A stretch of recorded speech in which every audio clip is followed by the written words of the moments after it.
Hello students, आइए देखते हैं वृद्धि के लिए दशाएं के बारे में।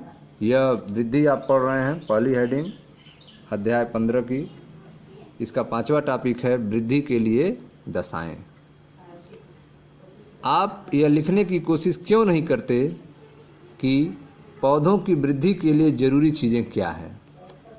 ठीक है, पौधों में वृद्धि के लिए जरूरी चीज़ें क्या हैं? इस सूची में जल, ऑक्सीजन तथा पोषक तत्व अवश्य होने चाहिए जो वृद्धि के लिए अनिवार्य है। ठीक है, तो वृद्धि के लिए क्या क्या दशाएं होनी चाहिए? तो अगर आप एक सूची बनाएं तो उस सूची में जल, ऑक्सीजन और पोषक तत्व जो हैं अवश्य होने चाहिए जो वृद्धि के लिए अनिवार्य हैं। पौधों की कोशिकाएं अपने आकार में बड़ी होकर वृद्धि करती हैं। ठीक है, पौधों की जो कोशिकाएं हैं वे अपने आकार में बड़ी होकर वृद्धि करती हैं, जिसके लिए जल की आवश्यकता होती है। इसलिए एक पादप की वृद्धि और उसका परिवर्धन उसमें पानी की स्थिति या उपलब्धता से जुड़ी होती है। ठीक है, तो आप देख रहे हैं कि एक पादप की वृद्धि और उसका परिवर्धन जो है उसमें पानी की स्थिति या उपलब्धता से जुड़ी होती है। वृद्धि के लिए आवश्यक एंजाइमों की क्रियाशीलता के लिए जल एक माध्यम उपलब्ध कराता है। वृद्धि के लिए जो आवश्यक एंजाइम हैं उनकी क्रियाशीलता के लिए जल एक माध्यम उपलब्ध कराता है तथा ऑक्सीजन उपापचयी ऊर्जा को मुक्त करने में मदद करता है।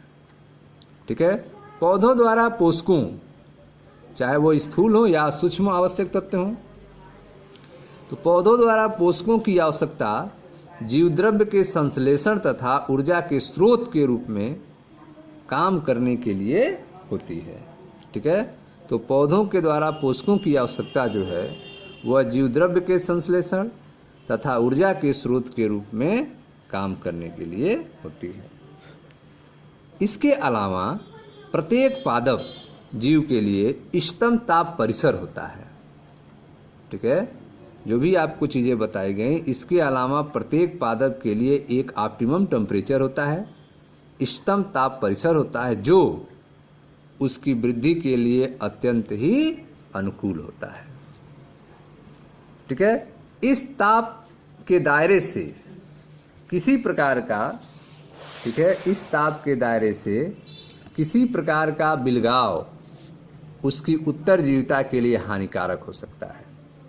ठीक है, तो प्रत्येक जीव के लिए एक इष्टतम ताप परिसर होता है जो उसकी वृद्धि के लिए अत्यंत ही अनुकूल होता है।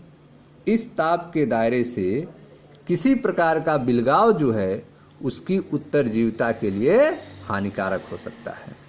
इसके साथ ही पर्यावरणीय संकेत जैसे कि प्रकाश एवं गुरुत्वाकर्षण भी वृद्धि की कुछ अवस्थाओं या चरणों को प्रभावित करता है।